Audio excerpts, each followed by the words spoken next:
पुण्यातून लोणावळ्याच्या मॅप्रो गार्डनला फिरण्यासाठी निघालेली एक फॅमिली आणि काही मित्रमंडळी हे सगळेजण लोणावळ्याला जात असताना कामशेत जवळ त्यांना पोलिसांची एक गाडी थांबवते आणि त्यानंतर त्यांना जो काही अनुभव आला तो खरंच रक्षकच भक्षक बनलेत असं म्हणण्यासारखाच अनुभव होता. कारण या गाडीला पोलिसांच्या एका गाडीने अडवलं जातं आणि त्यानंतर त्यांना तब्बल 7 तास ओलीस धरलं जातं. त्यांना 7 तासांसाठी स्वतःबरोबर ठेवलं जातं.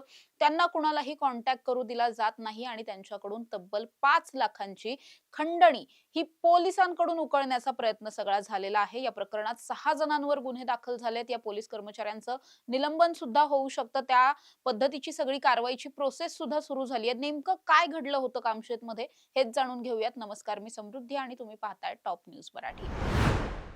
या प्रकरणामधले जे फिर्यादी आहेत, हे फिर्यादी तरुण पुण्यामध्येच वास्तव्याला असतात. पुण्यामध्ये ते नोकरी करतात.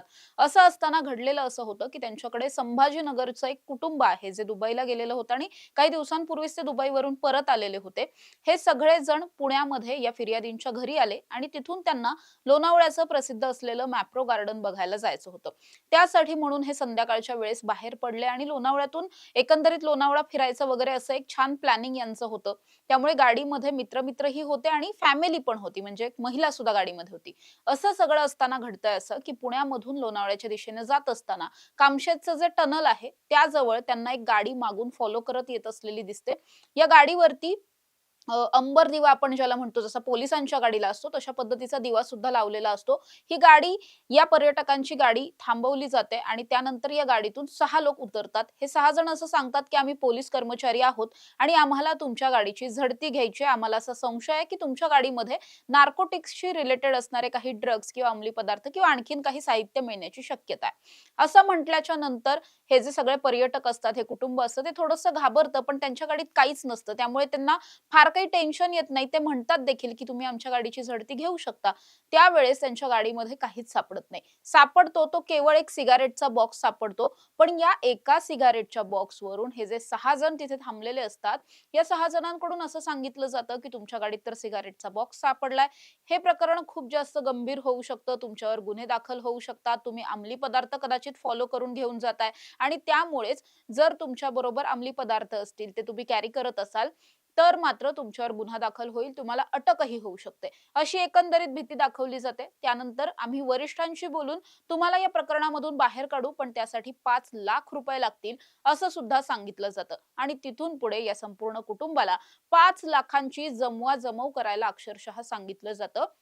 या सगळ्या दरम्यानच्या काळामध्ये या गाडीमध्ये असलेल्या सगळ्यांचे मोबाईल फोन्स काढून घेतले जातात. त्यांना कुणाशीही संपर्क करू दिला जात नाही आणि तब्बल 7 तास ही जी गाडी होती, म्हणजे जी पोलिसांची गाडी दाखवली जात होती, त्या गाडीतले जे लोक होते त्यांच्यापैकी 2 लोक हे या पर्यटकांच्या गाडीमध्ये बसतात. त्यानंतर त्यांना ठिकठिकाणी वेगवेगळ्या ठिकाणी फिरवलं जातं. त्यांना कुठेही कॉल करा, काहीही करा, पण आम्हाला कसेही करून पैसे द्या, असं म्हणून त्यांना पैशांची जमवाजमव करायला लावली जाते. एका पॉइंटवरती असं घडतं, की ह्या प्रकरणामधले जे फिर्यादी आहेत, त्या फिर्यादींनी त्यांच्या भावाकडून काहीतरी 40-50 हजार रुपये स्वतःच्या अकाउंटवरती ट्रान्सफर सुद्धा करून घेतले आणि मग आता हे जे पैसे आलेले आहेत अकाउंटवरून, ते काढण्यासाठी म्हणून तळेगाव दाभाडे परिसरामधल्या एका एटीएमच्या दिशेनं ही गाडी नेली जाते. पण त्याच दरम्यान असं घडतं, आता हे सगळं किती वेळ चाललंय? तब्बल 6-7 तास हे सगळं सुरू आहे. या दोन्ही गाड्या आणि दोन्ही गाड्यांमधले लोक हे एकमेकांबरोबर आहेत. त्यांना पर्यटनासाठी पुढे जाऊच दिलं गेलेलं नाहीये. या व्यतिरिक्त त्यांना बाहेर कुणालाही संपर्क करून हे जे काही घडलंय, हे सांगूही दिलं जात नाहीये. पण या सगळ्यात असं घडलं, की हे जे पोलीस होते, या पोलिसांनी मोबाईल फोन्स तर काढून घेतले, पण त्यांना हे लक्षात आलं नाही, की यांच्यापैकी एकाकडे डिजिटल वॉच होतं. या डिजिटल वॉचच्या माध्यमातून या व्यक्तीनं त्यांच्या एका मित्राला घडलेला सगळा प्रसंग जो आहे, तो अगदी थोडक्यात सांगितला आणि काहीतरी इमर्जन्सी घडलंय, तू पोलिसांशी संपर्क कर वगैरे असं सांगितलं. त्यानंतर पोलिसांशी संपर्क या सगळ्यामध्ये केला जातो. पिंपरी चिंचवड पोलिसांना सगळ्यात पहिल्यांदा माहिती मिळते आणि त्यानंतर हे प्रकरण ग्रामीणच्या हद्दीतलं असल्यामुळे पुणे ग्रामीण पोलिसांकडे येतं. कामशेत पोलिसांना सुद्धा या सगळ्याची माहिती दिली जाते. त्यानंतर मात्र स्वतः पोलीस घटनास्थळी पोहोचतात. या सगळ्या आरोपींना किंवा जे फिर्यादी आहेत त्यांना शोधलं जातं आणि नेमकं त्यांच्यासोबत काय-काय घडलं हे स्वतः पोलीस स्वतः जाणून घेतात आणि त्यानंतर या प्रकरणामधली फिर्याद दाखल करून घेतली जाते, तक्रार दाखल करून घेतली जाते. आता या तक्रारीमध्ये नेमकं काय-काय म्हटलंय? तर तक्रारीमध्ये आता मी जो काही प्रसंग सांगितला, हा संपूर्ण प्रसंग विस्तृतपणे लिहिलेला आहे. या व्यतिरिक्त या 6 जणांच्या विरोधात जे असं सांगत होते, की आम्ही पोलीस आहोत, या 6 जणांच्या विरोधात सगळ्यात पहिल्यांदा खंडणीचा गुन्हा दाखल करून घेतला जातो. बेकायदेशीररित्या एखाद्या व्यक्तीला आपल्यासोबत ठेवणं किंवा डांबून ठेवणं या प्रकरणातली सुद्धा अतिशय गंभीर कलमांअंतर्गत हे सगळे गुन्हे दाखल होतात. सुरुवातीला असं वाटत असतं, की हे कदाचित तोतया पोलीस असतील आणि एखाद्या टोळीकडून हा सगळा लुटण्याचा प्रकार वगैरे हायवेवरती बऱ्याचदा अशा घटना घडतात. तसंच काहीतरी प्रकरण असेल असं वाटलं जातं. त्यामुळे सुरुवातीला हे आरोपी नेमके कोण आहेत किंवा ते अज्ञातच असतील असा एकंदरीत पोलिसांचा अंदाज होता. मात्र ज्यावेळेस पोलिसांनी या सगळ्यामधली जास्तीची चौकशी केली, तपास सुरू केला, त्यानंतर असं निष्पन्न झालं, की यापैकी 3 आरोपी हे खरोखर पोलिसच होते. हे हायवेचे जे पोलीस असतात, राज्य महामार्ग विभागाचे जे पोलीस असतात, ज्यांचं काम खरं तर हायवेवरती जर एखादी दुर्घटना घडली, ट्रॅफिक झालं किंवा आणखीन काही प्रकार घडला, तर तिथे नागरिकांच्या बचावासाठी जाणं, नागरिकांना तिथे मदत करणं, हे ज्यांचं काम होतं, त्याच रक्षकांनी, ज्यांना रक्षक म्हणून नेमलेलं होतं, त्यांनीच हे भक्षक बनण्याचं काम केलेलं होतं.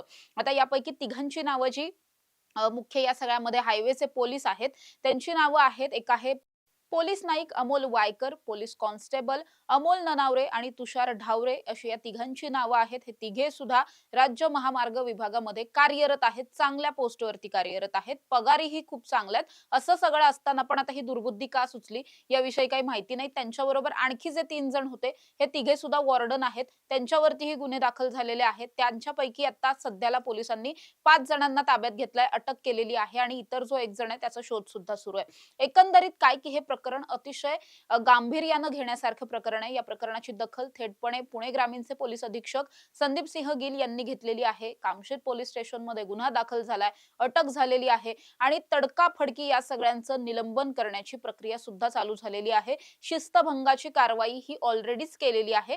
या व्यतिरिक्त लवकरच या सगळ्यांचं निलंबन सुद्धा होऊ शकतं.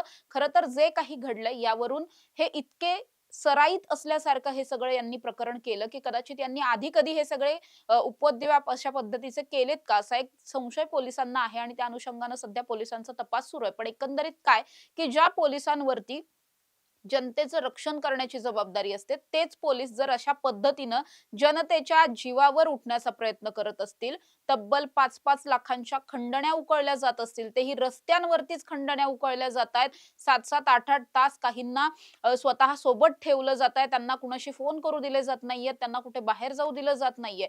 हे सगळं प्रकरण किती भयंकर आहे, किती गंभीर आहे, याचा आपण विचारही करू शकत नाही. ज्यांनी हे सगळं त्या ठिकाणी भोगलंय, सोसलंय, त्यांनाच खरं तर हे सगळं प्रकरण किती वाईट होतं हे सांगता येईल. विशेष म्हणजे ज्या वेळेस या पोलिसांना असं जाणवलेलं होतं, की यांनी काहीतरी कुठून तरी कॉन्टॅक्ट लागलाय आणि कदाचित पोलिसांपर्यंत आता हे प्रकरण जातंय की काय, असं एकंदरीत बॉडी लँग्वेज वरून या सगळ्या फिर्यादींच्या असं वाटलेलं होतं. त्यानंतर हे सगळेच स्वतःच्या गाडीमध्ये बसून अक्षरशः पळून गेलेले होते. त्यामुळेच सुरुवातीला असं वाटलं, की हे कदाचित एखादे टोळके असतील, मात्र तसं नव्हतं. हे पोलिसच होते. आता गुन्हेही दाखल झालेत, नावंही निष्पन्न झालेली आहेत. 5 जणांना अटकही झाली आणि यांच्यासोबत आणखीन कोणी सामील होतं का या सगळ्यामध्ये, याचा शोधही घेतला जातोय. अशा ताज्या आणि महत्त्वाच्या बातम्यांसाठी तुम्ही पाहत राहा टॉप न्यूज मराठी. आपला महाराष्ट्र, आपली बातमी. आता जोकासू एसटीपी या अत्याधुनिक जॅपनीज तंत्रज्ञानाने सुसज्ज, quick installation, energy efficient, noiseless blowers, low maintenance या आणि अशा वैशिष्ट्यांनी परिपूर्ण जोकासू एसटीपी तंत्रज्ञान प्रकल्प उभारणीपासून ते विक्री पश्चात समाधानकारक सेवा देणारी, भारताबरोबरच परदेशात देखील प्रकल्पांची यशस्वी उभारणी करणारी company Deccan water treatment private limited.